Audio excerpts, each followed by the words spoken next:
Bueno, vamos a orar. Antes que todo, le vamos a pedir al Señor que nos pueda guiar en este día, ¿no es cierto? En esta clase número 4.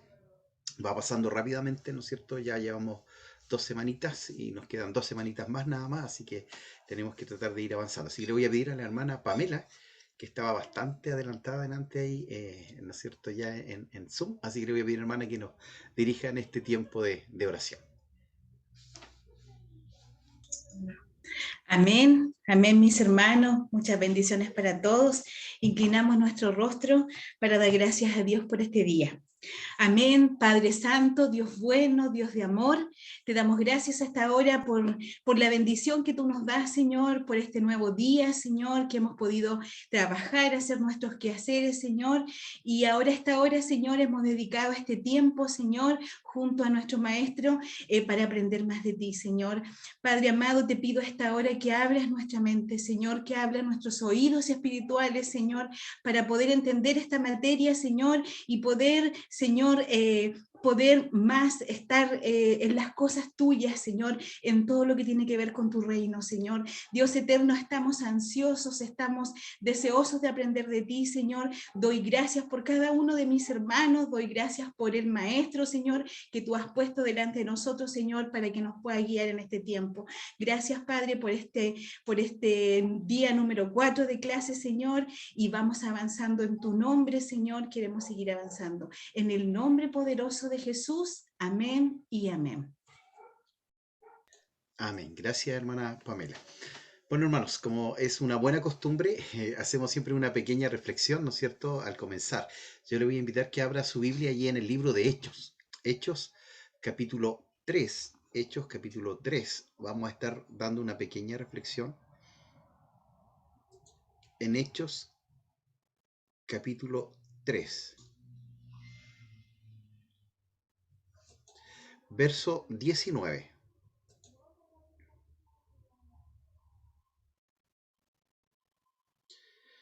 ¿Ya lo tienen? Entonces dice así la palabra del Señor.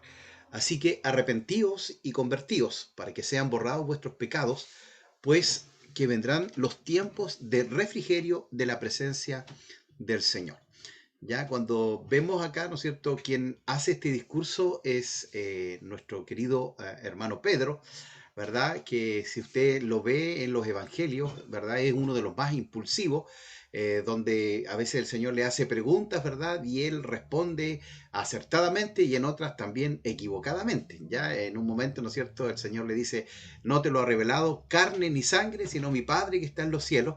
Y en unos momentos después le dice, apártate de mí, Satanás, ¿ya? Entonces muestra, ¿no es cierto?, el carácter de nuestro hermano Pedro, que era muy impulsivo. También lo hicimos un pequeño comentario un tiempo atrás de que él, ¿no es cierto?, cuando el Señor le dice, ¿no es cierto?, que va a ser probado y que va a ir a la muerte, él le dice que él va a ir con el Señor hasta la muerte. Es decir, todos te van a dejar, pero yo no te voy a dejar, Señor, y en realidad lo niega, ya se aparta, ¿no es cierto?, del camino del Señor, pero yo les comentaba la semana pasada, si no me equivoco, ¿verdad?, que después el Señor se le aparece allí en el último capítulo del Evangelio de Juan, y él estaba pescando, ya él había vuelto atrás, podríamos decirlo así, dejó, porque Dios le había dicho que, se acuerda que él cuando lo llama, él estaba pescando, y tampoco había pescado nada, ¿verdad? Estuvieron toda la noche pescando, y hace el Señor un milagro, y le dice, te haré pescador de hombres.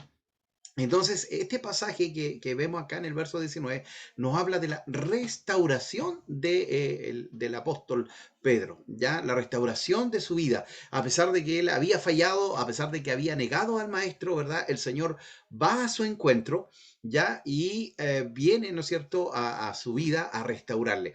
Y mire, cuando se usa la palabra restauración en la escritura, no habla de cuando a usted se le quiebra un jarro, ¿no es cierto?, usted lo empieza a pegar porque el jarro queda todo, ¿no es cierto? Se notan todas las crisaduras. Ya cuando Dios restaura, hace nuevo todo. ¿Ya? Eso es lo hermoso de Dios. Ya si Dios restaura su vida espiritual, si Dios restaura su matrimonio, es porque Dios va a hacer todas las cosas nuevas. ¿Ya? Entonces es maravilloso que este mismo apóstol en un momento estuvo negando al Señor, después cuando cantó el gallo se puso a llorar porque se acordó, ¿no es cierto?, de lo que el Señor le había dicho, de cierto me vas a negar, y viene, ¿no es cierto?, este tiempo donde él puede decir, hey, hermanos, si ustedes se arrepienten de verdad y de corazón, van a venir tiempos de refrigerio.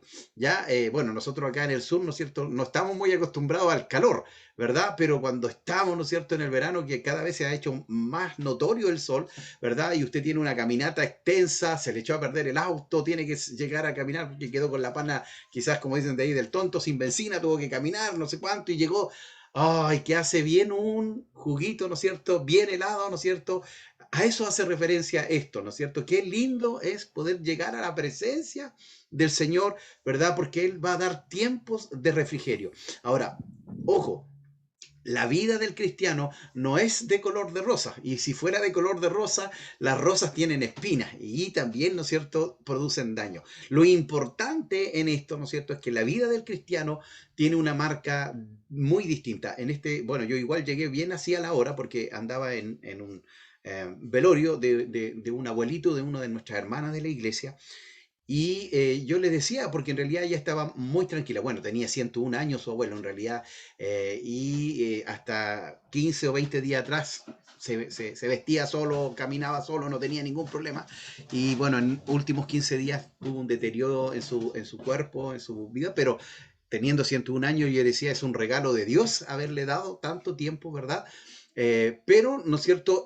Yo veía ese consuelo, esa paz, es decir, a pesar de que hay dolor porque perdemos a nuestro ser querido, pero sabemos que la vida de nuestro ser querido está en las manos del Señor y eso nos da esperanza, eso nos da consuelo. Entonces, acá también el apóstol Pedro dice, ¿verdad? Si nosotros nos convertimos y nos arrepentimos de verdad, y la palabra arrepentimiento, ¿verdad? Viene del griego que significa metanoia, ¿ya? Metanoia. Esa palabra significa un cambio, ¿verdad?, de pensamiento.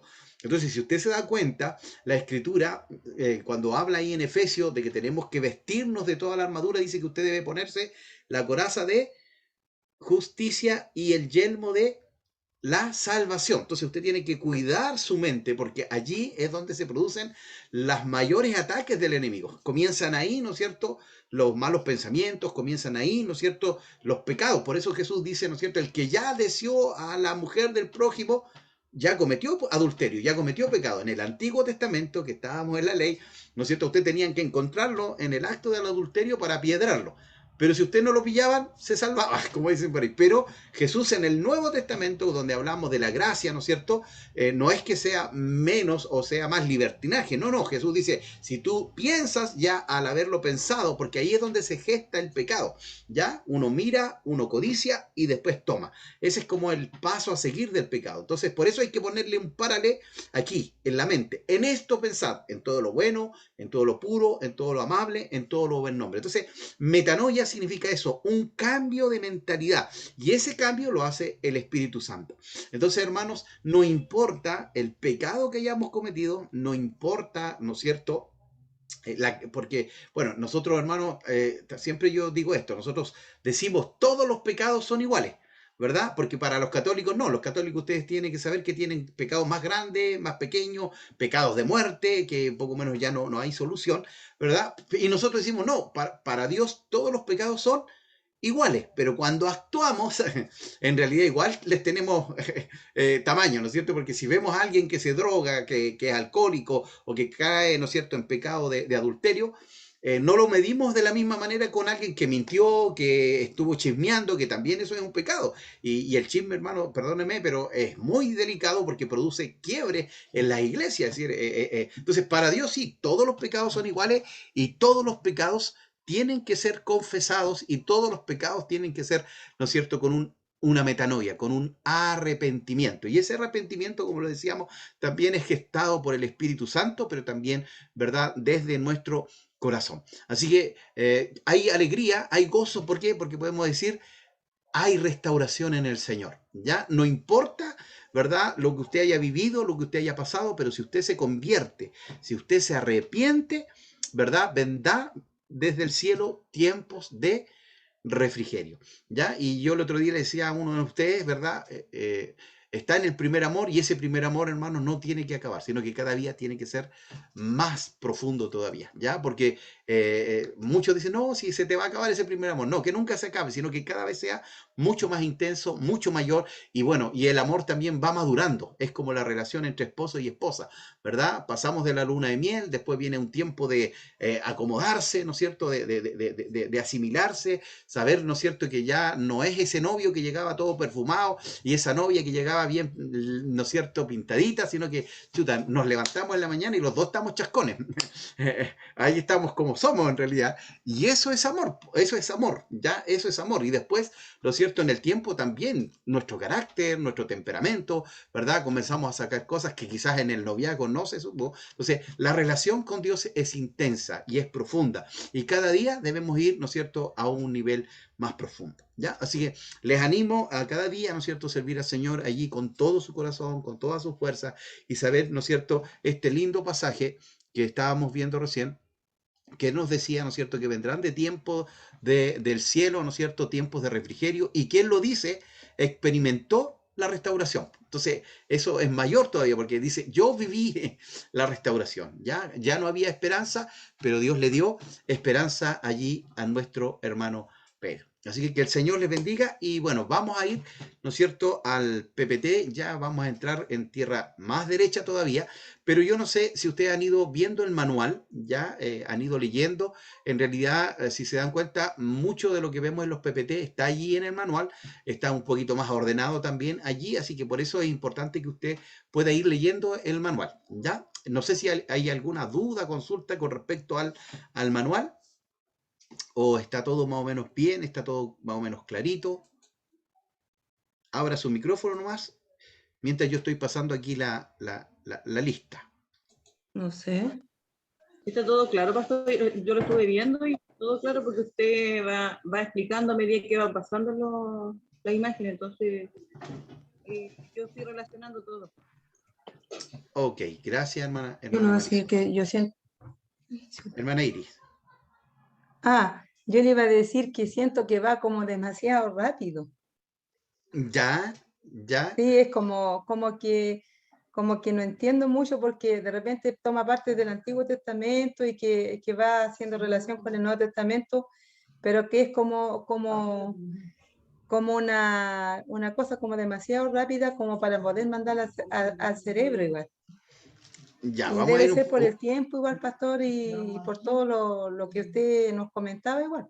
Sí, bueno, lamentablemente, bueno, por un lado ustedes ganan en el qué sentido, en que en los ciclos ahora son de un mes, pero antes los ciclos eran de un mes y medio, ya en la presencialidad. Entonces nosotros teníamos dos clases por semana, y eran 6 semanas, entonces nosotros teníamos 12 clases, y ahora nosotros vamos a tener nada más 8 clases. Entonces ahí se nos acorta mucho el tiempo, mucho el tiempo. Por eso yo les envío el material escrito, porque en realidad ahí está todo, y más el PowerPoint. Y bueno, también sientan la libertad, como les decía yo, en el WhatsApp, de poder preguntar o hacer, ¿no es cierto?, cosas que de repente les quedan ahí un poquito colgados. Porque mire, a nosotros solo nos interesa el Nuevo Testamento, pero yo hago ese nexo porque en realidad el Nuevo con el Antiguo están unidos, están enlazados. Y cuando usted va al Nuevo, se tiene que dar cuenta que habían cosas que no estaban en el Antiguo Testamento, y nosotros como que lo damos por hecho.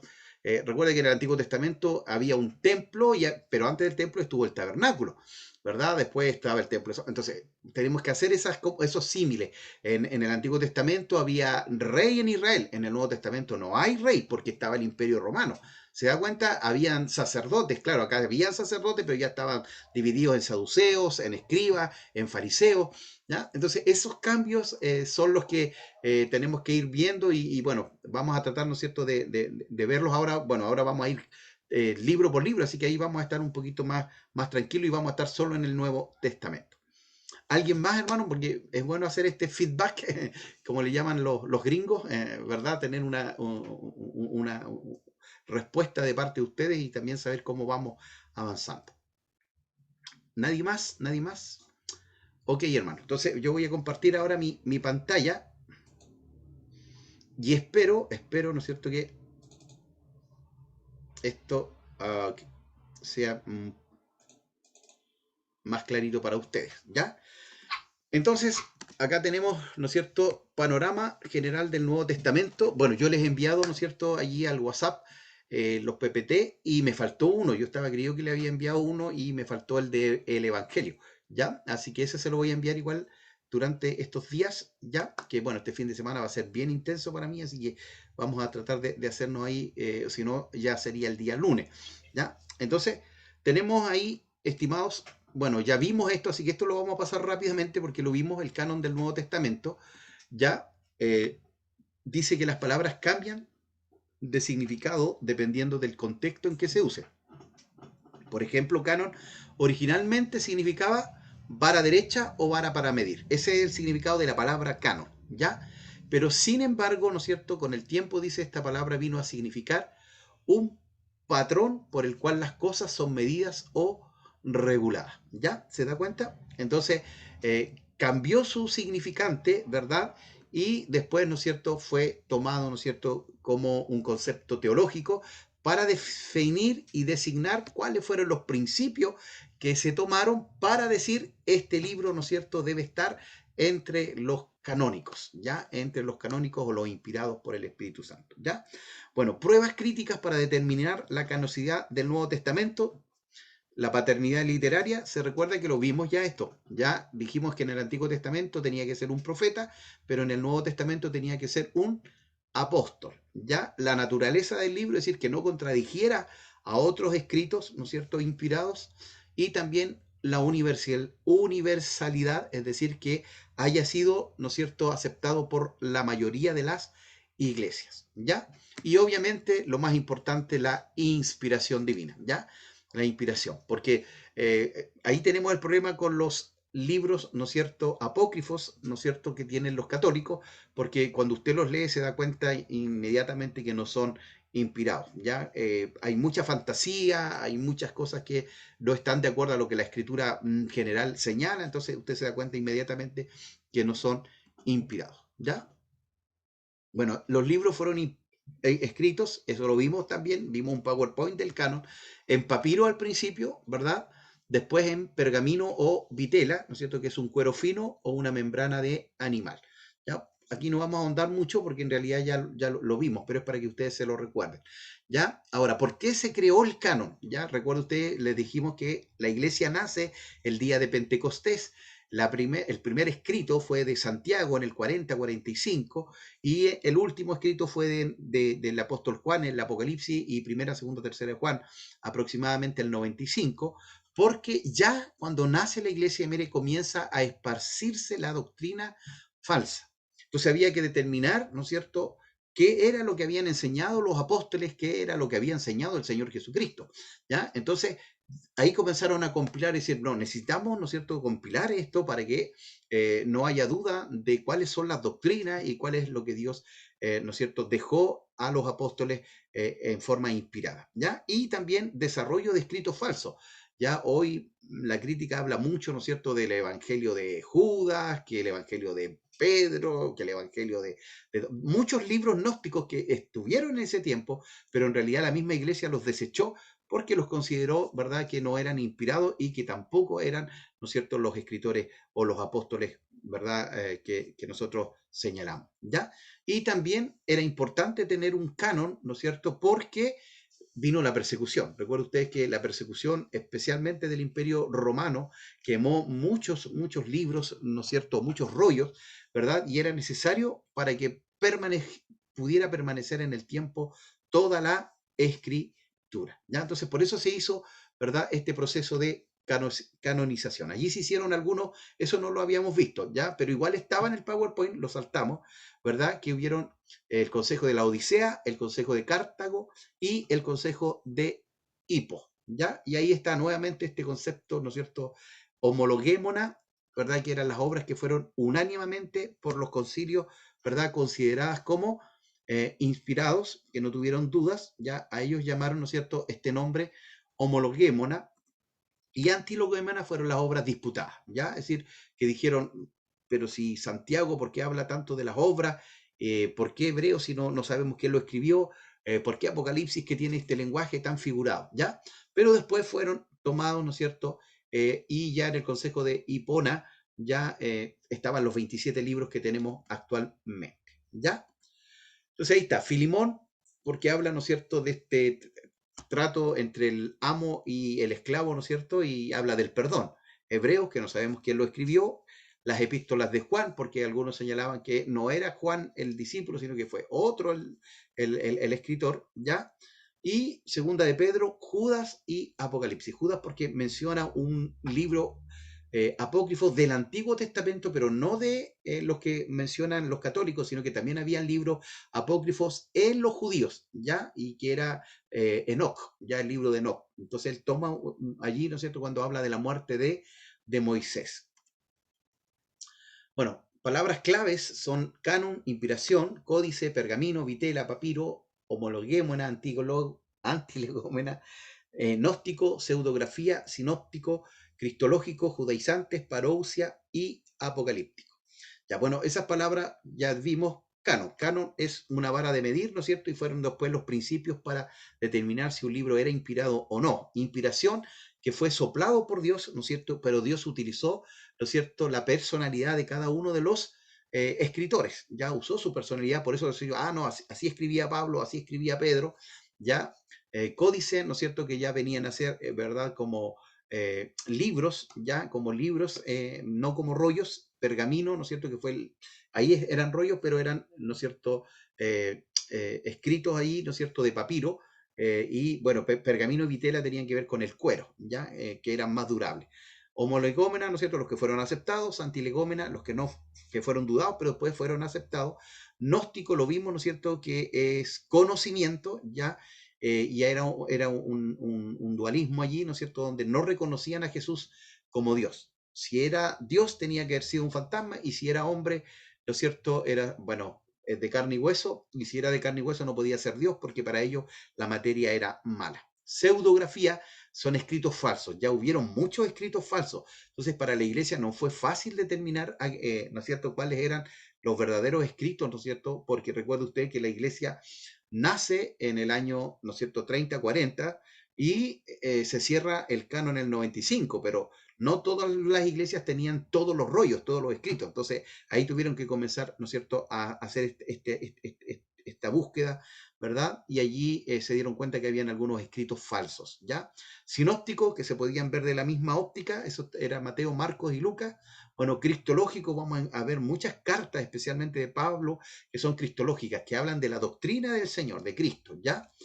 Bueno, judaizantes era una secta, ¿no es cierto?, que venía detrás de Pablo. Pablo iba predicando de que la salvación era por fe, y los judaizantes venían detrás, le decían, sí, es por fe, pero hay que circuncidarse, hay que guardar el día de reposo. Entonces al final igual agregaban leyes, ¿ya? Por eso Pablo estaba muy en contra de esto, y mire, ya los judaizantes los trata como perros, dice los perros judaizantes. ¿Por qué? Porque los judaizantes decían que los gentiles éramos perros. Entonces usa la misma palabra que ellos usaban, ¿no es cierto?, en contra de nosotros, y los trata a ellos. Parusia, ¿no es cierto?, que tiene que ver con el rapto, con la venida del Señor, y apocalíptico, ¿no es cierto?, con los eventos también futuros, sabiendo que Dios tiene todo el control.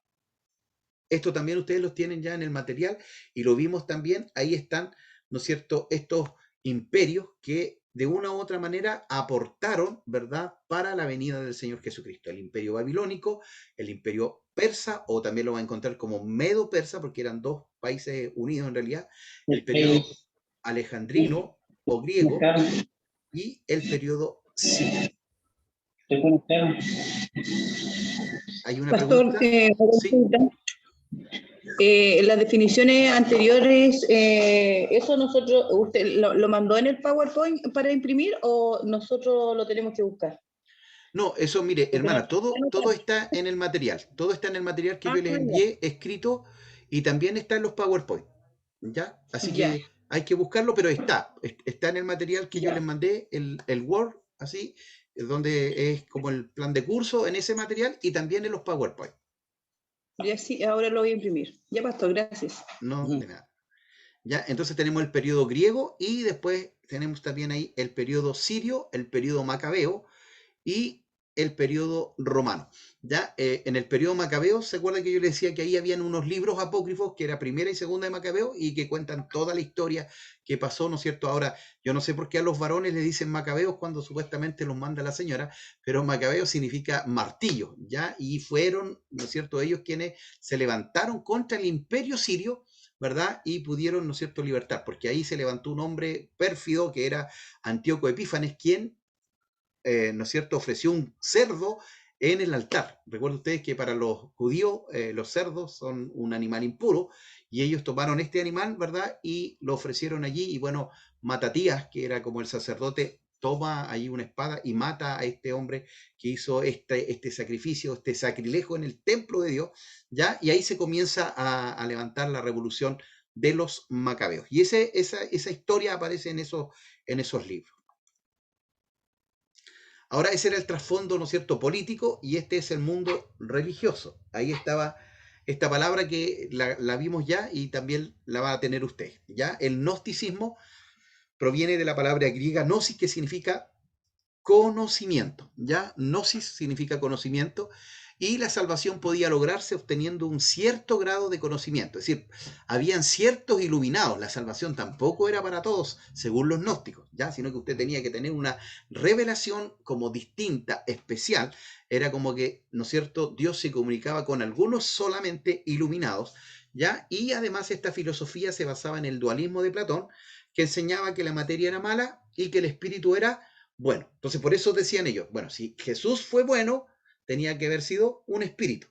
Pero si fue de carne y hueso, no, pues, era malo, porque la materia es mala. ¿Ya? Entonces, por eso ellos no conciliaban, ¿se acuerda que hablamos la semana pasada? La doctrina de la kenosis, ¿verdad? Dios se hace hombre. Nosotros, claro, decimos sí, lo aceptamos, pero entender que ese Dios eterno que creó los cielos, la tierra, todo el universo, imagínense las miles y miles y millones de galaxias, y miles y miles y miles y miles y millones de estrellas, ¿verdad? Se hace hombre, ¿ya? Entonces igual es muy difícil poder dimensionarlo, pero es Dios y Dios puede hacer todo, ¿ya? Entonces tenemos ahí el mundo religioso, primero con el gnosticismo, que estaba muy latente, y por eso en el Nuevo Testamento igual vamos a ver las cartas de Juan, atacan mucho, ¿verdad? Primera y segunda y tercera de Juan, este movimiento del gnosticismo que empezó a ingresar dentro de la iglesia, ¿ya? Y, ¿no es cierto?, también la gente buscaba, ¿verdad? El apóstol Pablo, perdón, habla del comezor de oír. ¿Qué era el comezón de oír? Era que la gente quería escuchar algo nuevo, ¿ya? No sé si se ha dado cuenta, pero hoy muchos hermanos, con esto de la tecnología, tenemos una gran bendición porque podemos escuchar predicaciones del otro lado del mundo, pero también hay un gran problema, que también, ¿no es cierto?, muchos quieren escuchar algo nuevo y comienzan a oír a veces herejías, doctrinas erradas, y hay mucha gente que se ha perdido, ¿verdad?, por esto, ¿ya? Entonces también en el tiempo del Señor Jesucristo abundaban nuevas ideas y la gente quería oír algo diferente. ¿Se acuerda cuando Pablo se levanta ahí en el aerópago y dice, yo les vengo a hablar de ese Dios que tienen ahí, el Dios no conocido? Es decir, usó algo, ¿no es cierto?, para poder testificar y hablar del verdadero Dios, ¿ya? Pero todos ellos le escuchaban porque querían escuchar algo nuevo o algo diferente. Epicureísmo, ¿se acuerda que lo vimos también? Enseñaba el placer era el principal bien de la vida, ¿ya? Esto era lo que osaban a Digo, pesar ¿está de todo. atrasado en qué página vamos? ¿Perdón? Digo, atrasado, pastor, ¿en qué página estamos? No, De aquí estamos la... con un PPT, estamos con un PPT, estamos como en las páginas al principio del libro, donde aparece allí, ¿no es cierto?, todo esto de los fariseos, los saduceos, donde aparecen los imperios, Ah, ya, ¿ya? Entonces, en todo caso, ya, este material igual lo van a tener ustedes, ¿ya? Pero también lo tienen ahí en su material, ¿ya? ya, Después gracias. el estoicismo era al contrario, ¿se acuerda que era el sufrimiento? Enseñaba la aceptación como una suerte de uno determinada por una razón que rige el mundo, es decir, sufrir, ¿no es cierto? Padecer, que si yo entre más sufro, más cerca estoy de Dios. Mire, estos conceptos también, si usted se da cuenta, los tenemos dentro del cristianismo, es decir, están en el mundo, ¿ya? Es decir, el mundo la gente vive nomás, ¿no es cierto? El día, viven para disfrutar, el placer, También hay otros que sufren mucho, pero también hay cristianos que enseñan eso. Ya, no, usted tiene que disfrutar, no, usted tiene que pasarlo bien nomás. Todo en la vida cristiana es buena. No, no es así, porque hay, ¿no es cierto? La moneda tiene dos caras. Tenemos, ¿no es cierto?, la prosperidad y la bendición, pero también tenemos que negarnos y morir, ¿no es cierto?, al mundo y a los placeres del mundo. Y el estoicismo también, algunos enseñan, no, usted tiene que sufrir por la causa de Cristo y pasarlo mal siempre. Y no es así. Hay tiempos buenos y también hay tiempos malos, pero si vienen tiempos buenos, alabamos y bendecimos al Señor. Y si vienen tiempos malos, alabamos y bendecimos al Señor, ¿ya? Porque todo lo que viene de Dios, para nosotros, ¿no es cierto?, siempre tiene un propósito.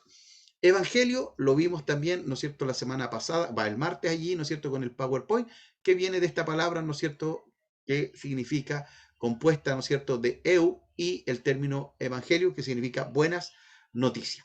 Algunos tips, esos tips no están en el material escrito de ustedes, ya esto yo se lo puse en este PowerPoint, ya para que ustedes sepan que algunos tips del Nuevo Testamento que ustedes pueden tener allí, bueno, lo van a tener también cuando les envíe el PPT, fue escrito por 8 autores diferentes en un periodo aproximado de 50 años, ya de el 45 al 95 aproximadamente después de Cristo, ya fue escrito, eso sí lo comenzamos, en lenguaje griego koiné, que era el lenguaje antiguo de esa época y también era el lenguaje utilizado por el vulgo, por la gente, por el pueblo.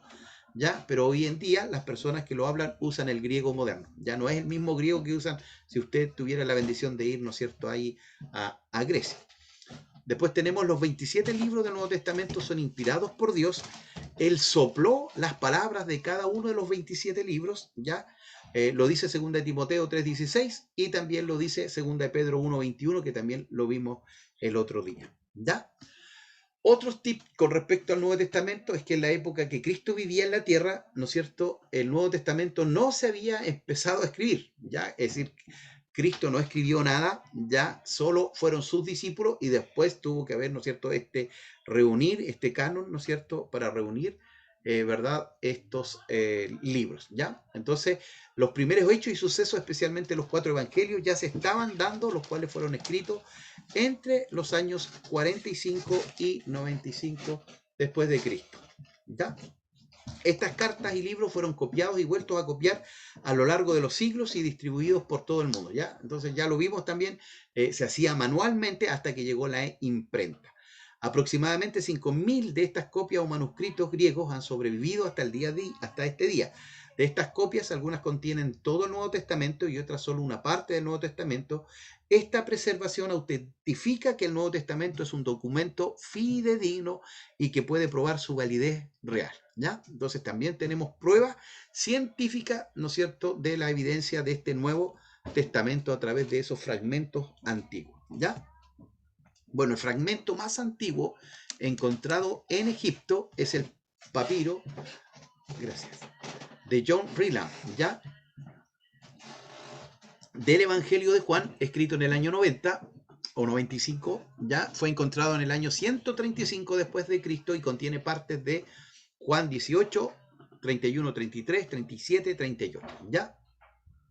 Bueno, esos son tips, ya eso no se lo voy a preguntar en la prueba, pero sí, lo cierto es interesante, ¿no es cierto?, estas cositas que debemos conocer del Nuevo Testamento. Bueno, los 2 concilios de Hipona y de Cartago ya confirmaron la autoridad de los 27 libros del Nuevo Testamento como la escritura revelada e inspirada por Dios, basándose en principios que determinan si un libro del Nuevo Testamento es realmente inspirado por el Espíritu Santo. ¿Ya? ¿Cuáles fueron estos principios? Bueno, ya lo hemos visto, se los vuelvo porque la repetición igual nos ayuda a que nos vaya quedando ahí en nuestra mente. ¿Fue un apóstol el autor del libro?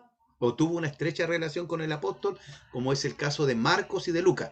Mire, de los 4 evangelios, Mateo, Marcos, Lucas y Juan, solo Mateo y Juan eran discípulos directos del Señor. Marcos y Lucas no eran discípulos directos. Es más, Lucas era griego y era doctor. Pero Lucas y Marcos fueron avalados por Pedro y por Pablo, ¿ya? Entonces ellos dieron fe, ¿no es cierto?, de sus escritos. El libro ha sido aceptado por la mayoría de las iglesias, ya eso también era un requisito para saber si era inspirado o no. El libro posee una consistencia doctrinal y enseñanza ortodoxa. Ortodoxa significa fundamentalista, ¿ya? Entonces el libro posee una consistencia doctrinal. ¿Hay doctrina en el libro o cuenta fantasías nada más? ¿ya? Entonces, estaban todas esas preguntas para ir viendo sobre el canon. El libro contiene evidencias altamente morales y valores espirituales que reflejan la actividad del Espíritu Santo. Entonces se hacían estas preguntas para poder considerar estos libros inspirados. Ya el concilio y la iglesia, miren, eso es importante. El concilio y la iglesia no determinó si las escrituras del Nuevo Testamento eran inspiradas por Dios o no. Fue Dios solamente el que determinó y convenció a los líderes del concilio cuáles libros pertenecían al Nuevo Testamento, porque Dios ya lo había decidido. Él, en su soberanía, ya tenía los libros que él había inspirado. ¿Ya? ¿Se da cuenta? Entonces, solamente los concilios confirmaron lo que la iglesia ya había determinado. ¿Ya? Bueno, hasta la invención de la imprenta, el Nuevo Testamento fue escrito concienzudamente por escribas piadosos y temerosos de Dios. ¿Ya? A mano. ¿Ya? A mano. San Jerónimo, entre los años 383 405, tradujo la Biblia completa, el Antiguo y el Nuevo, ¿verdad?, al latín, y por eso allí, ¿no es cierto?, se le llamó a esa Biblia la Vulgata Latina, ¿ya? Y esta fue la Biblia oficial de la cristianidad durante 1000 años, ¿ya? Recuerde que la Iglesia Católica después se perdió, se empezó a apartar, ¿no es cierto?, de la verdad, y ahí es donde nace, ¿no es cierto?, la reforma de Martín Lutero, y se vuelve, ¿no es cierto?, nuevamente a la escritura, porque la iglesia se había viciado demasiado, ¿ya? La primera Biblia impresa se la hizo en el año 1465 y fue la Biblia, ¿no es cierto?, impresa por Gutenberg, ¿ya? También conocida como la Biblia de 42 líneas o Biblia de Mazarino, ¿ya? Es una versión impresa de la Vulgata Latina impresa por John Gutenberg en Maguncia, Alemania, ¿ya? Y aproximadamente el año 1384, John Wycliffe hizo la primera versión en inglés, ¿ya? Es decir, latín y después inglés. Luego, 200 años después, apareció la versión autorizada del rey Jacob, conocida en inglés como King James, de la cual existen la mayoría de las modernas traducciones en inglés, ¿ya? Otros tips del Nuevo Testamento: la primera traducción completa de la Biblia al español se la hizo, ¿verdad?, directamente de los idiomas originales hebreo y griego, y fue realizada por Casiodoro de Reina, y, ¿no es cierto?, después hubo una revisión por por Cipriano de Valera. Por eso se llama nuestra Biblia, la 1960, ¿no es cierto?, Casiodoro de Reina, se llama Reina Valera, ¿ya? Porque son los dos que tuvieron allí. Pero la de Casiodoro de Reina, ¿no es cierto?, apareció en el 1569 y conocida como la Biblia del Oso. Por eso se hizo en septiembre, y por eso en septiembre se celebra ¿no es cierto?, el mes de la Biblia, especialmente, ¿no es cierto?, en el círculo evangélico, ¿ya? Después de 50 años, esta Biblia fue revisada por su amigo Cipriano de Valera, ¿ya? Y ahí se hizo otra edición. Las versiones católico-romanas en español son Nacar Columba, Bober Cantera, Torres Amat, la Biblia de Jerusalén, así como las parafrásticas, Dios llega al hombre, y lo más importante es el amor. Ya hay Biblias que son parafraseadas, ya parafraseadas. ¿Qué significa que sea parafraseada? ¿Se acuerda que hablamos antes de ayer, de la hermenéutica, ¿no es cierto?, alegórica, que no era muy buena porque usted podía interpretar como quisiera, ¿ya? Y ahora estamos hablando, ¿verdad?, aquí de este concepto, ¿no es cierto?, que es paráfrasis. ¿Alguien sabe lo que es paráfrasis?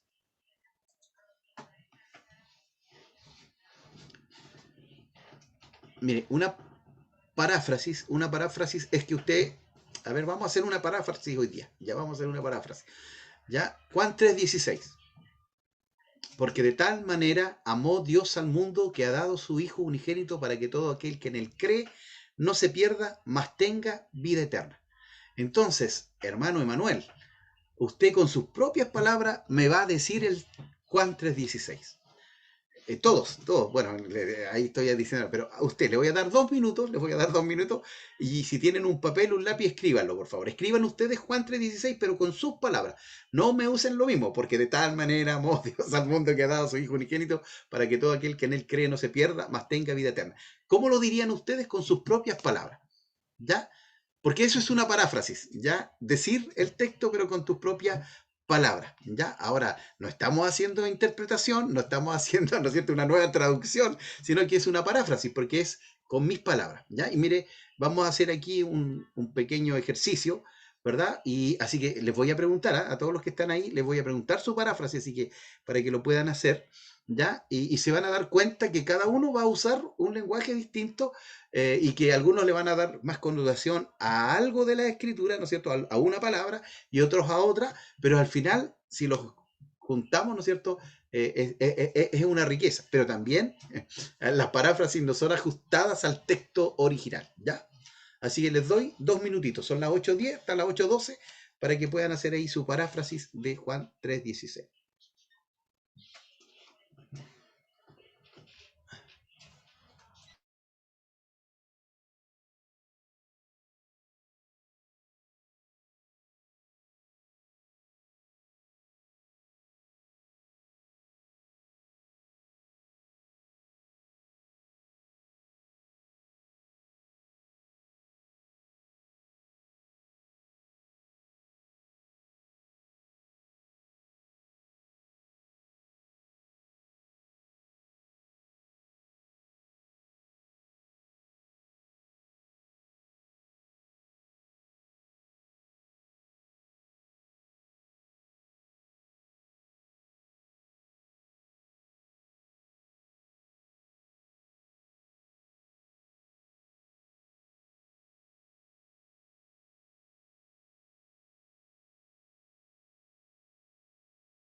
Vamos a empezar por los pastores, ¿eh? Porque ¿no es cierto? Dicen los hermanos, ellos tienen más, más revelación. Y eso no es así, ya no es así. Si hay mayor responsabilidad, sí, ¿verdad? Los pastores tienen que tener la gracia del Señor, hermano, porque a veces, mire, eso también, mientras usted está ahí parafraseando, a veces la gente le demanda al pastor cosas que Dios no le demanda al pastor, ¿verdad? Y le pide cosas que no le pide Dios al pastor. El pastor es uno, ¿no es cierto?, que lleva a la gente a buenos pastos. Y también, ¿no es cierto?, el pastor es el encargado de cada uno de los hermanos pueda desarrollar todo su potencial. Ya, entonces, no es fácil, no es fácil que, ¿no es cierto?, poder descubrir los dones que hay en la vida de los hermanos y que ellos puedan desarrollar esos dones y esas capacidades. Entonces, el pastor no es el que hace todo, ya, no, el pastor es el que descubre y dice, ¿sabe qué, hermano? Usted Dios lo está llamando para esto, ¿ya? Y, ¿no es cierto? El hermano se siente, ¿no es cierto? Y sabe que también Dios le había hablado a él también antes, ¿ya? Alguien parece que escribió allí en el chat mientras yo me... Ah, gracias, hermano Mario. Sí, volvió nuestro hermano allí también. Entonces, vamos, ya son las 8:13, nos pasamos un minuto. Ahí, Pastor Rodrigo o Pastor Daniel, cualquiera de los dos nos da su paráfrasis de Juan 3:16. Ya, Pastor Rodrigo, voy a empezar con el Pastor Rodrigo, ¿ya? Porque ahí estaban los dos esperando. Bendiciones a todos. Bueno, la palabra del Señor nos hablaba y decía que de tal manera amó Dios al mundo. Dios, en su gracia, en su misericordia, nos ha amado siempre y a través de la misma escritura nos muestra el amor de su amor hacia la humanidad, viendo que el hombre había pecado delante del Señor y envió a su único hijo para morir por nuestros pecados y redimirnos de toda maldad.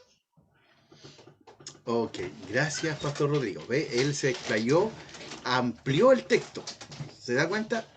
Entonces, ahí hay una paráfrasis. Dijo Juan 3:16, pero lo amplió más. Pastor Daniel.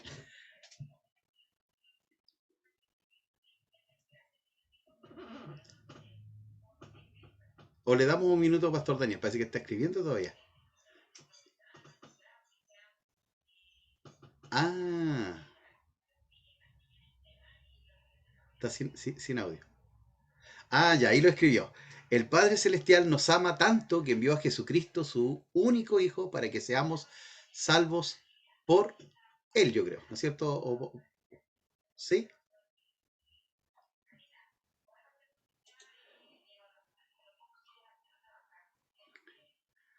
Por Él, sino nosotros creemos en Él. Ok, gracias, Pastor. Muchas gracias. Ya, tengo aquí arriba a mi hermana Paola. Hermana Paola, díganos usted su paráfrasis de Juan 3:16.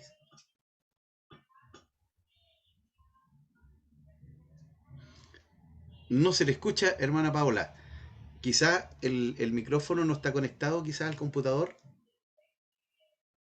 Pero usted nos escucha, sí, pero nosotros no le escuchamos. Si nos puede escribir ahí en el chat, quizás, sí, nos escribe entonces ahí en el chat. Mientras Emanuel nos dice su paráfrasis. Amén.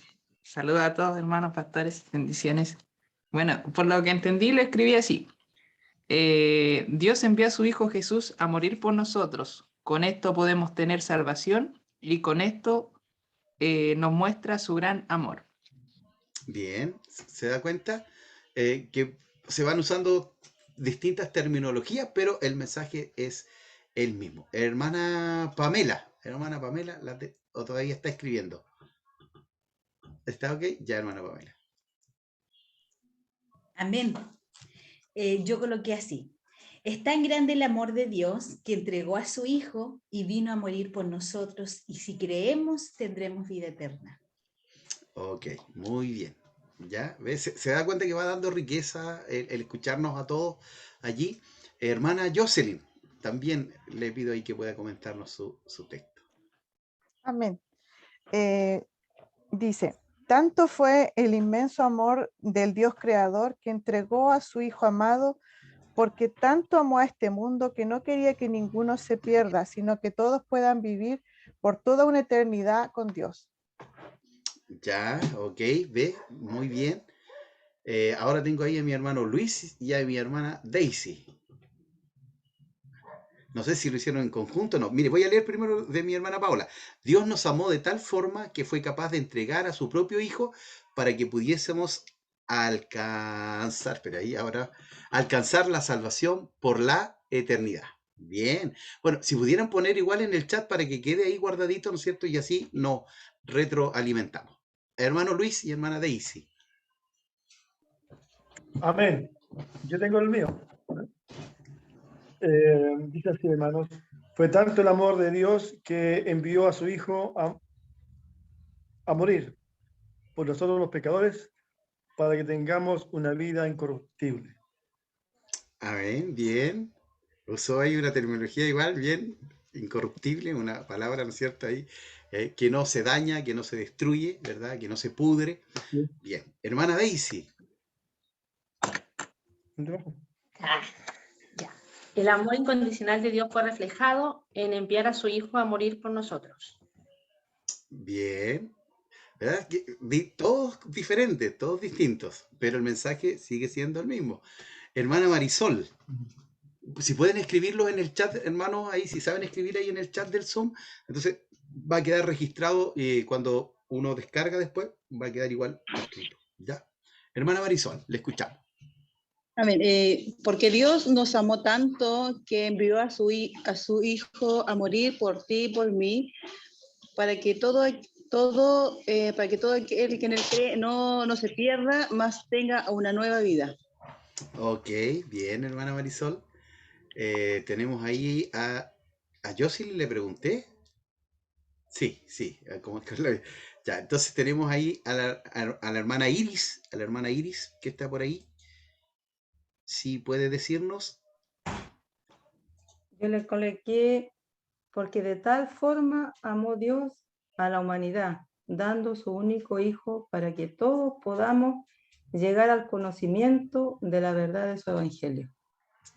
Bien, bien. Y nuestra hermana Fabiola, ¿sí? Me había escrito aquí, me pareció, y ahora no la veo. No la veo. Aquí estoy, pastor. Hermana, ¿usted no había escrito? Escríbame o me lo dice. Sí, lo escribí, pero se lo puedo decir. Ya, por favor, porque no sé por qué no me apareció. Porque tanto amó Dios al mundo que envió a su primer y único Hijo para que todo aquel que crea en Él no se pierda, sino que tenga vida eterna. Bien, hermana Fabiola. Primer y único hijo. ¿Se da cuenta? Sí. Cada uno toma ciertas cositas del pasaje, ¿verdad? Y las puede ir comentando. Bueno, paráfrasis es eso. Es tomar un texto y decirlo con nuestras propias palabras. Entonces, hay algunas versiones, ¿ya? Que son paráfrasis. Entonces, no son como una traducción literal. Una traducción es ir al griego y al hebreo.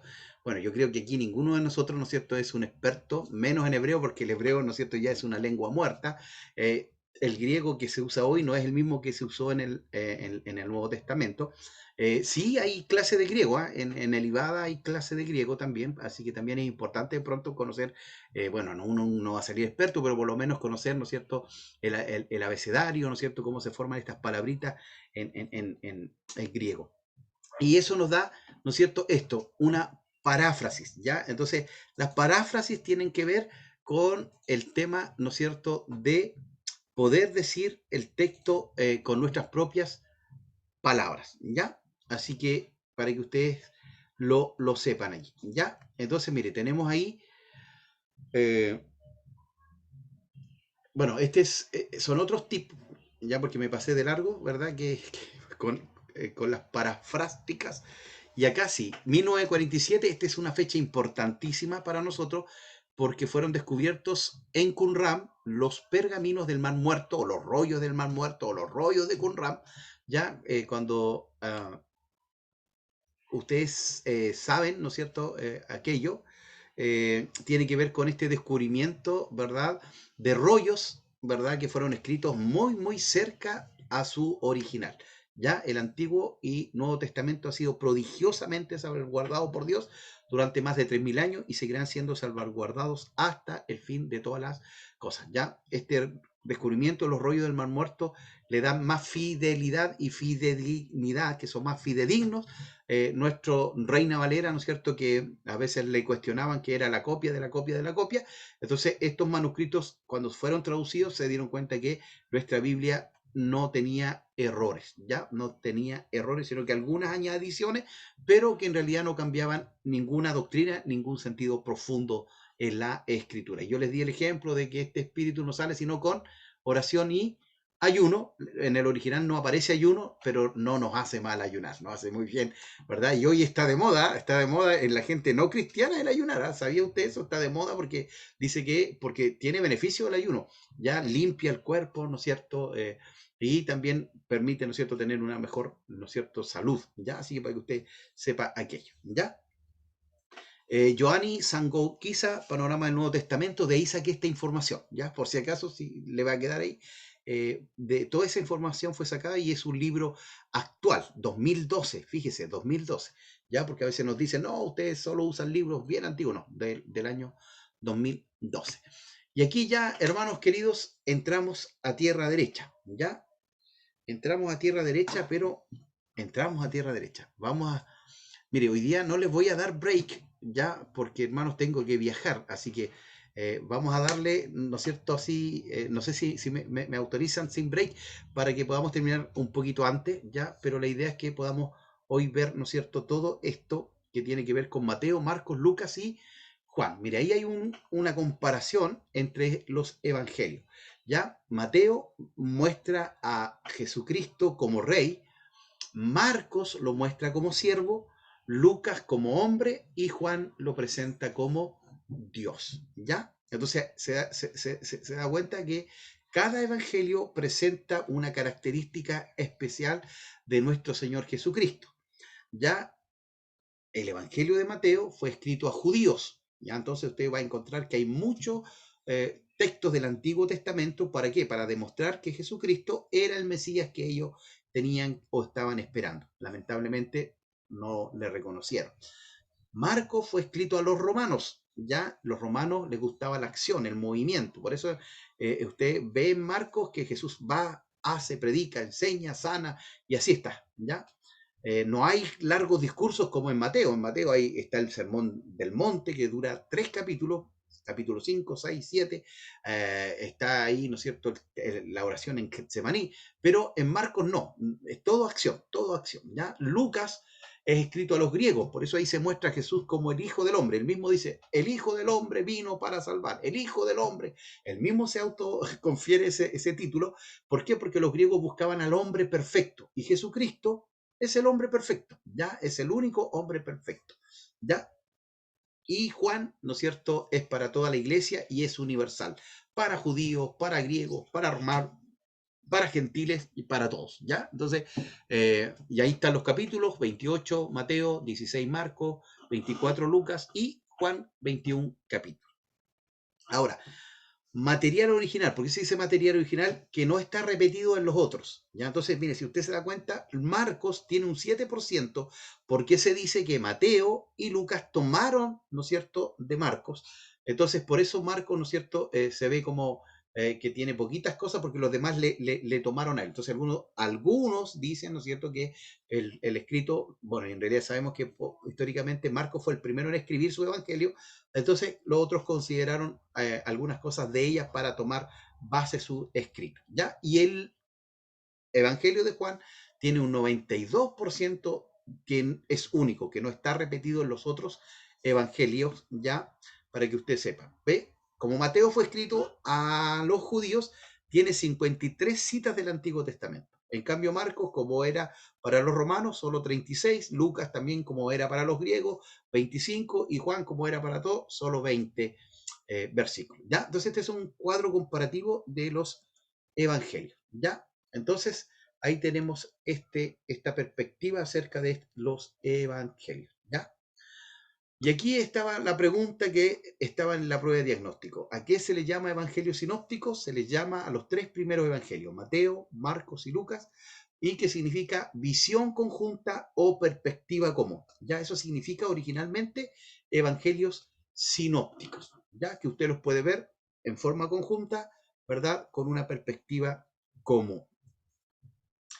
Ahora, ahí está, ¿no es cierto? Bueno, un puentecito, ¿no es cierto?, que nos habla, ¿no es cierto?, de este Antiguo Testamento, ¿verdad? Y los evangelios vienen a ser el puente, ¿no es cierto?, para llevarnos a Cristo. Ahí dice Mateo, pero en realidad cualquiera de los evangelios nos lleva a Cristo, ¿ya? Entonces, hay un abismo entre el Antiguo y el Nuevo, y quien cubre eso son los evangelios, ¿ya?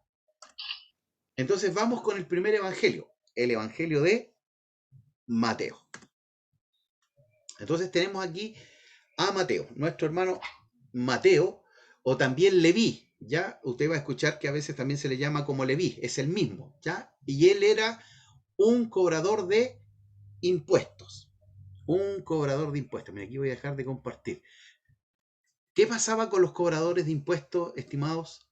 ¿Qué pasaba con el pueblo de Dios con respecto a ellos? ¿Cómo los consideraban ellos a los cobradores de impuestos o los publicanos? Eran los mismos, publicano o cobrador de impuestos. Eso también está en su material, ¿ya? Los consideraban traidores. Ya, muy bien, hermana Fabiola, ¿no es cierto? ¿Por qué? Ellos eran judíos que le cobraban impuestos a los propios judíos. Ellos trabajaban para los romanos. Pero si tenían que cobrar 100, cobraban 200 o 300. ¿Ya? Por eso casi todos los publicanos eran ricos, tenían mucho dinero. Y mire, Zaqueo era jefe de publicano. Cuando usted lee, se da cuenta, es decir, era jefe de publicano, es decir, Zaqueo, ¿no es cierto?, era un hombre, pero mire, qué interesante. Poquito antes del Señor revelarse a Zaqueo, se acuerda que aparece un hombre, un joven rico, y que era judío, y que dice, Señor, yo todo esto he guardado todos los mandamientos. Y el Señor dice, bueno, si de verdad has mandado y guardas los mandamientos, vende todo lo que tiene y dalo a los pobres. ¿Y qué hizo el hombre rico? Se fue el joven rico porque tenía muchas posesiones. Pero ahí, ¿qué le demostró el Señor Jesús? Le demostró que no guardaba los mandamientos, porque los mandamientos se reducen en dos. Amarás al Señor tu Dios y amarás a tu prójimo. Él amaba más el dinero que Dios, porque no fue capaz de vender sus cosas. Y no amaba a su prójimo, como decía, tampoco, porque no fue capaz de hacerlo. O sea, cuando el Señor le mostró, tú no cumples la ley. A veces nosotros pensamos que cumplimos las normas y no las estamos cumpliendo. Entonces, ahí fue un llamado de atención, pero cuando va donde Zaqueo se para en medio, ¿se acuerda? Porque él fue a mirarlo ahí porque era chiquitito, no veía al Señor, se subió a un sicómoro, ¿verdad? Y de arriba lo vio, y cuando se acerca el Señor Jesús, le dice, Zaqueo, voy a ir a comer contigo. Eso fue otra vez, hermano, un quiebre de paradigma cultural, social, ¿verdad? Porque los judíos no se juntaban con los publicanos, como decía nuestra hermana, los odiaban, porque eran traidores de la patria, ¿ya? Eran traidores de la patria. Y el Señor dice, hoy voy a ir a tu casa. ¿Y qué hace Zaqueo? Dice que en medio de la fiesta se levanta y dice, si a alguien le debo, le devuelvo 4 veces, porque mire, para los judíos, si usted era judío y usted robaba algo o usted tomaba prestado y no lo devolvía, tenía que devolver 4 veces. Yo creo que eso sería un buen sistema hoy para los que roban, ¿eh? Si roban un televisor, tienen que devolver 4 televisores. Bueno, van a robar 4 casos más, porque, pero debieran sacarlo de su bolsillo, ¿no es cierto? Trabajar y devolver 4 veces eso. Mire, y dice el Zaqueo, ¿no es cierto? Que era el publicano, que era al que todos miraban feo, y la mitad de mis bienes, ¿qué iba a hacer? La iba a dar a los pobres. ¿Y qué dice el Señor? Hoy llegó la salvación a esta casa. Se da cuenta que este Zaqueo, que era un publicano mal juzgado, él sí cumplía la palabra, porque sí le interesaban los pobres, amor al prójimo, y no amaba el dinero porque dijo, la mitad de mis bienes los entrego para dárselo a los pobres. Entonces, hermanos, a veces nosotros igual, nosotros lamentablemente, bueno, el Evangelio de Santiago, el Evangelio, la carta de Santiago habla eso, de la acepción de personas. A veces nosotros nos volvemos muy buenos para juzgar. No, este nunca se va a convertir. No, este tipo es un borracho, así que no, nunca va a cambiar. ¿Quiénes somos nosotros? No podemos juzgar, ¿no es cierto? Debemos dejar que Dios obre y amar, simplemente amar. Dios se encarga de obrar, ¿ya? Así que este Evangelio, estimados, fue escrito por un publicano, por un traidor de los judíos, pero que Dios le salió al encuentro, hermano. Y yo no sé si alguno de nosotros habrá respondido de esa manera. Él estaba trabajando, cobrando los impuestos, y el Señor le hizo, sígueme. ¿Y qué hizo él? Se paró, dejó la cola, ¿no es cierto? Y se comenzó a servir al Señor, ¿ya? Entonces, eso es muy, muy bueno. Entonces, cuando hablamos de paternidad literaria, nosotros tenemos que hablar de evidencia interna y evidencia externa. También se los comenté el otro día. Cuando el mismo libro dice que es palabra de Dios, acá la evidencia interna de la paternidad es cuando el mismo libro dice quién lo escribió, ¿ya? Eso es evidencia interna. Y después vamos a ir a la evidencia externa cuando dicen otros autores que Mateo fue quien escribió el libro de Mateo. ¿Se da cuenta? Entonces, evidencia interna dice los evangelios de Marcos y Lucas hablan de Mateo, cuando enumeran a los apóstoles. Mateo, cuando habla de sí mismo, en la lista ahí que aparece en Mateo, da algunas palabras descriptivas, ¿ya? Entonces ahí ya vemos que, porque él se conocía a sí mismo. Lucas y Marcos mencionan que hubo una gran fiesta en casa de Leví. Mateo dice sobre aquella fiesta que fue en su casa, que fue en casa. Entonces, se da cuenta, ahí ya hay una evidencia de que fue Mateo quien escribió este evangelio. Objetivamente, dice, al escritor del primer evangelio le interesan las genealogías y las parábolas sobre el dinero. ¿Se había dado cuenta usted que habla de varias parábolas sobre el dinero? Porque él era un publicano, él trabajaba con el dinero. Entonces, él hace referencia a esto y las genealogías, ¿no es cierto?, que tenían que ver que, miren hermanos, cuando uno se encuentra con genealogía ahí en el Antiguo Testamento, y bueno, también en Mateo, ¿verdad?, y me parece que también en Lucas, ¿qué pasa? Que nos aburren, pero en realidad son importantes porque hablan de dónde viene el personaje, ¿ya? Entonces, de dónde viene, ¿no es cierto? Para los judíos era muy importante demostrar que venían de la tribu de Judá, de la tribu de Leví, de la tribu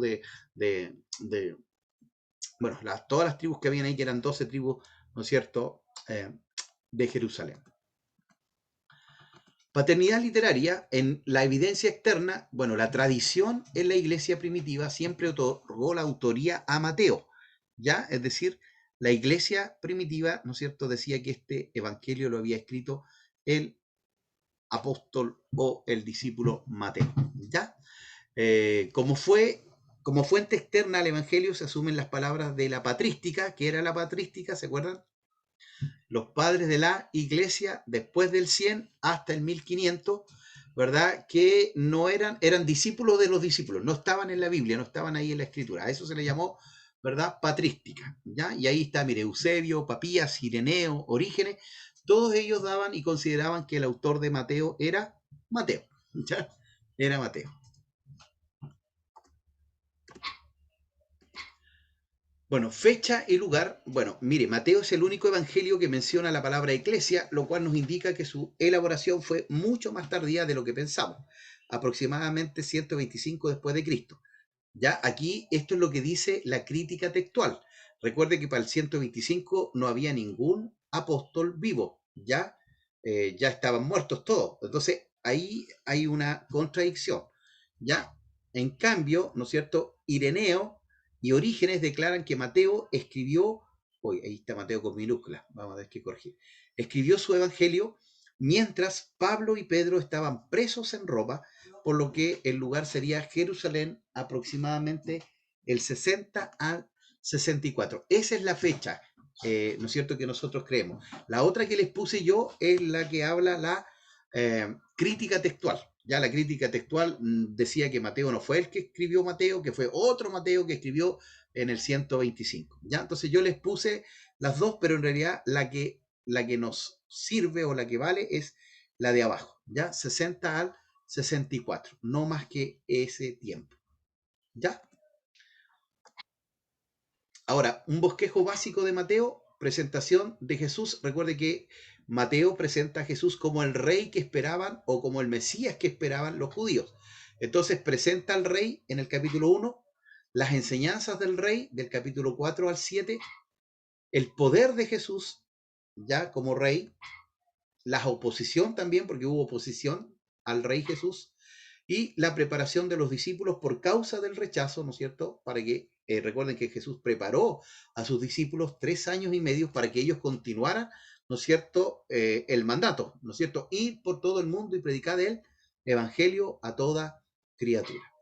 Y la presentación final del rey, ¿no es cierto? Y por último, las pruebas que Jesús es rey, ¿no es cierto?, donde él muere y resucita. Ya ese es un bosquejo del Evangelio de Mateo. ¿Ya? Ahora, ¿cuál es el propósito? Es decir, ¿por qué Mateo escribe este Evangelio? Bueno, uno, demostrar que Jesús es el rey de los judíos. Ellos esperaban un rey, ellos esperaban un Mesías, no lo pudieron conocer, pero Mateo, a través de su escrito, ¿no es cierto?, demuestra que él era el rey que ellos esperaban.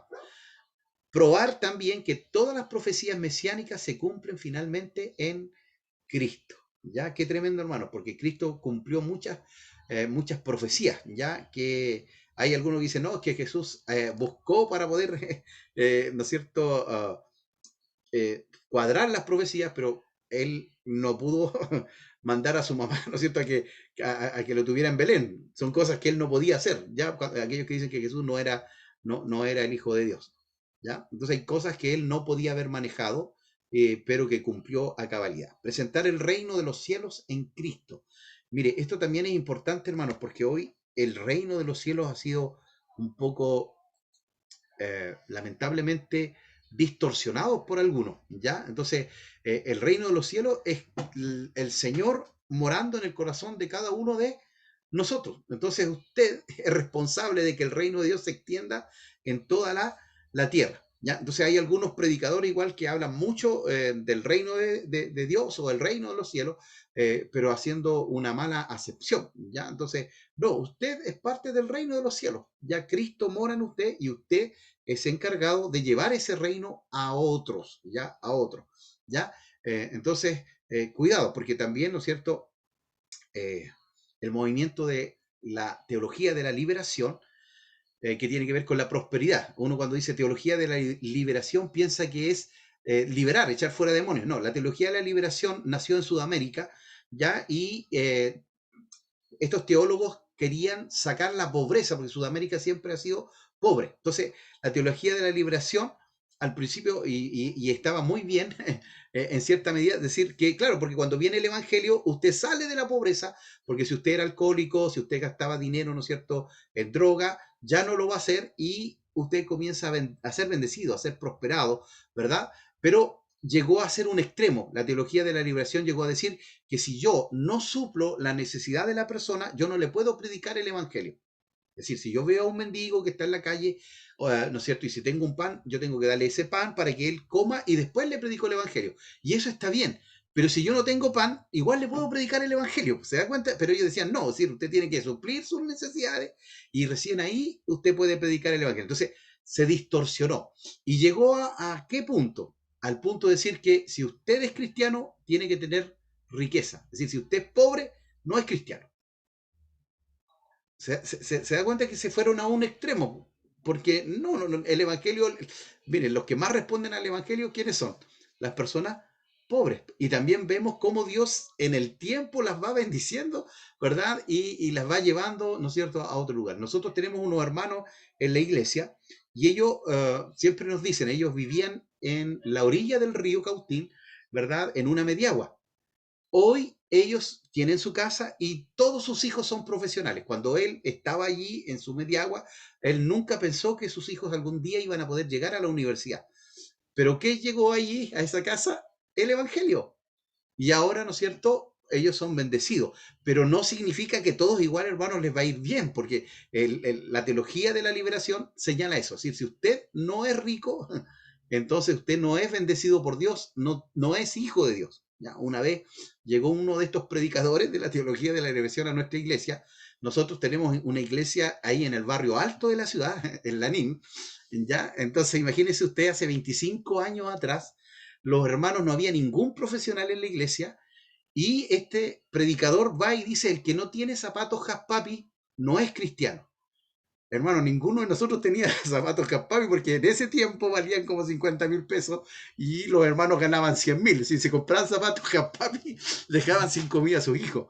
Entonces, a nosotros nos golpeó muy fuerte porque, claro, es decir, la teología de la liberación dice eso. Es decir, usted tiene que, y qué triste, hermano, porque hermanos, ¿no es cierto?, se sintieron muy mal porque eran pobres, pues. Ahora, Dios les ha bendecido a ellos, ¿no es cierto? Y también nosotros nos dimos cuenta y dijimos, no, porque ese no es el mensaje del Señor.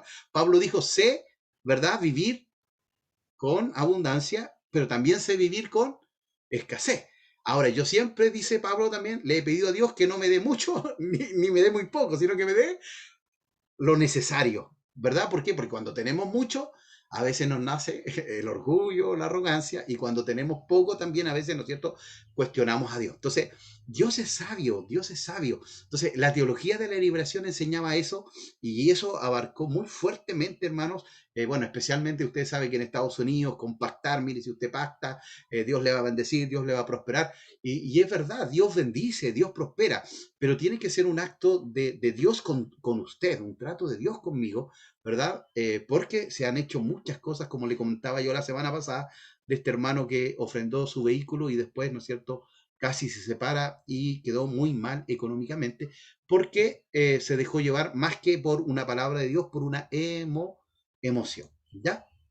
Bueno, sigamos allí, ¿no es cierto?, demostrar que Jesús, presentar el reino de los cielos en Cristo, ¿ya? Es decir, hermano, igual, nosotros llevamos a Cristo y la gloria es para Cristo, es para Dios. Y todo lo que usted haga, sea para qué, para glorificar al Señor. Es decir, si yo trabajo, mi trabajo honra a Dios, si yo estudio, mis estudios honran a Dios, ¿entiende? Es decir, todo tiene que ver con Dios. Si yo soy mire, yo le digo esto a mi hermano de la iglesia, ser pastor, entre comillas, podríamos decir, es fácil, pero no es fácil.